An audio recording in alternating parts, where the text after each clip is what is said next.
In this part of the course, we move to the first and most critical step of 5S, sorting, also known as Seiri. This step determines whether 5S will be a real improvement or just a visual cleanup. Sorting forces us to challenge what we have accepted for years as normal in our work environment. It is the moment when we stop and consciously decide what truly supports the process and what does not. Without a solid sorting phase, all later 5S steps become difficult to sustain. Sorting is not a new concept. We experience it in everyday life when we clean a garage, a storage room, or even a computer desktop. Over time, unnecessary items accumulate because removing them requires decisions. The exact mechanism is at work. Tools, materials, and equipment stay close to machines because they might be helpful one day. Sorting helps break this habit by introducing a structured way of deciding what should remain and what should be removed from the immediate work area. The primary purpose of sorting is to clearly separate what is necessary from what is unnecessary for current operations. This does not mean that unnecessary items are always thrown away. Many of them still have value, but not at that specific workstation. Sorting creates space, improves visibility, and reduces confusion. When only what is truly needed remains, problems become easier to see, and work becomes more predictable. To avoid emotional or subjective decisions, sorting should be based on clear criteria. Typical criteria include frequency of use, quantity required, and relevance to the current process. Items used daily should remain close to the workstation. Items used occasionally can be stored further away. Items not used for a long time should be questioned. These criteria help teams make consistent decisions and avoid endless discussions. In practice, unnecessary items are very similar across many companies. These include excess materials, obsolete tools, damaged equipment, outdated documents, and unused spare parts. Individually, each item may seem harmless, but together they create clutter that hides problems and increases complexity. Sorting brings these items to the surface and allows teams to decide what to do with them consciously. Effective sorting is not spontaneous. It requires preparation. Teams need to understand the purpose, agree on criteria, and know what will happen to items identified as unnecessary. Photos of the initial state are often taken to document the starting point. A temporary holding area for questionable items should be defined. This structure ensures that sorting is efficient and does not create chaos. An initial audit helps assess the current state before sorting begins. It is not about judging people, but about understanding reality. The audit assesses the number of unnecessary items, whether responsibilities are clear, and whether rules already exist.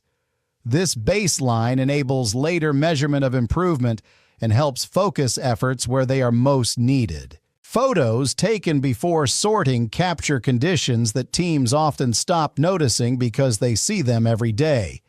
These photos provide objective evidence of clutter, excess, and poor organization. Later, they become a powerful comparison tool that clearly shows the impact of the improvement effort. Not every decision can be made immediately. Some items require verification, consultation, or management approval. For this reason, a clearly defined area for items requiring clarification is essential. Each item should have a clear deadline and an assigned decision maker. Temporary must never mean permanent. This discipline prevents unnecessary items from slowly returning to the workplace. Red tagging is widely used in 5S because it supports structured decision-making. A red tag does not mean throw this away. It means this item has been questioned. Tagging makes uncertainty visible and manageable. It allows teams to remove questionable items from the workplace without conflict and make decisions based on real usage over time, not assumptions. Maintaining a list of red-tagged items adds transparency and control. The list documents what was tagged, where it came from, and the planned action. This prevents items from being forgotten or removed without agreement.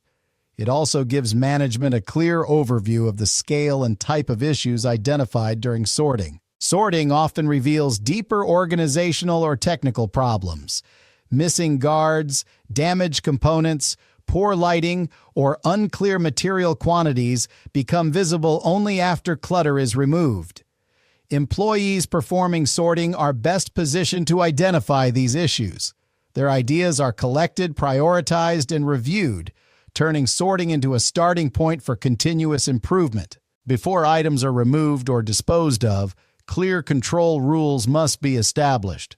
Some items are fixed assets, some have accounting implications, and others pose safety or environmental risks. Clear procedures prevent costly mistakes and give teams confidence that they are acting correctly. This structure is essential for trust and sustainability. After photos taken from the same position and angle complete the improvement story and clearly show progress. These images reinforce motivation, support communication, and demonstrate that 5S delivers tangible results. They also serve as reference points for maintaining standards. This example comes from one of my own projects. During a 5-day KAIZEN event focused on a foaming machine for refrigerator doors, we conducted a comprehensive sorting activity. The goal was to remove unnecessary tools and materials located around the machine. Before the improvement, materials on the racks were not clearly labeled, and operators had to spend time searching for and selecting items. After sorting, precise locations were defined for each material type. This significantly improved clarity and reduced hesitation during work.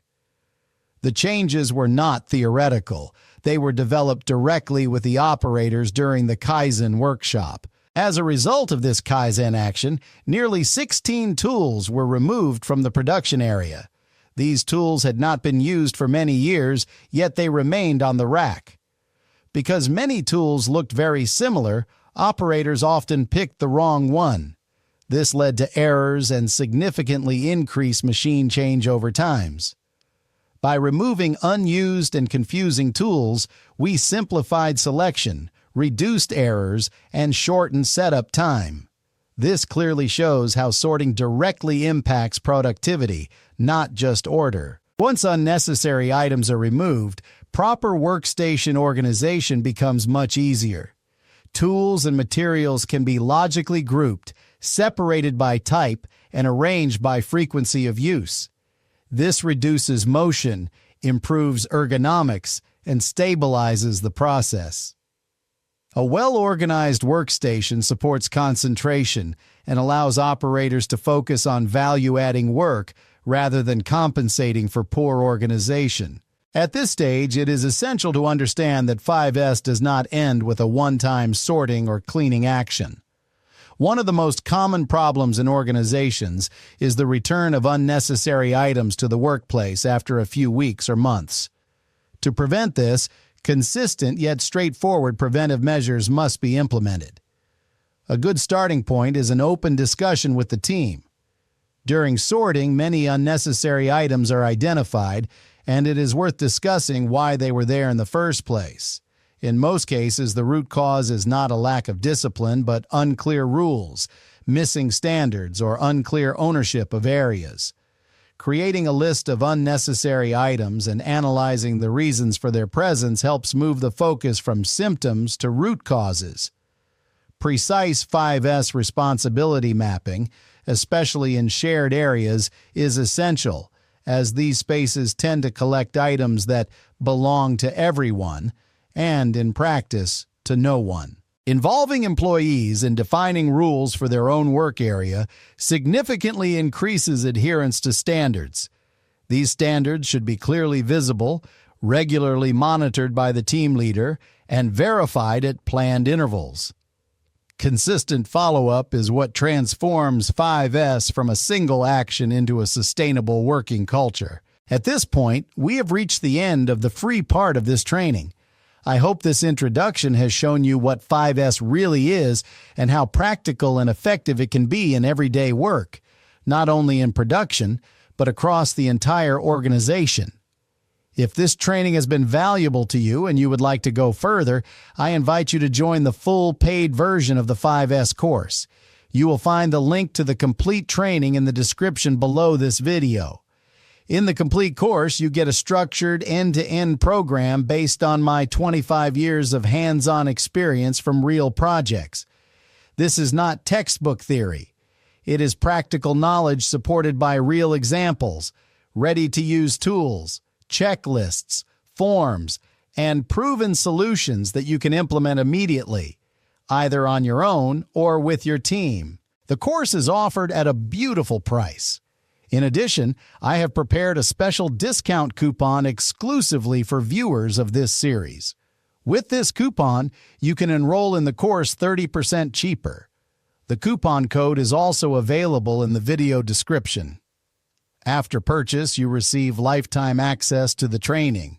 You can learn at your own pace on any device and use the materials to train your employees. You are also fully protected by a 14-day money-back guarantee with no questions asked, so there is no risk. If you want to implement 5S in a structured, practical way, grounded in real-world experience, I invite you to continue with the complete training.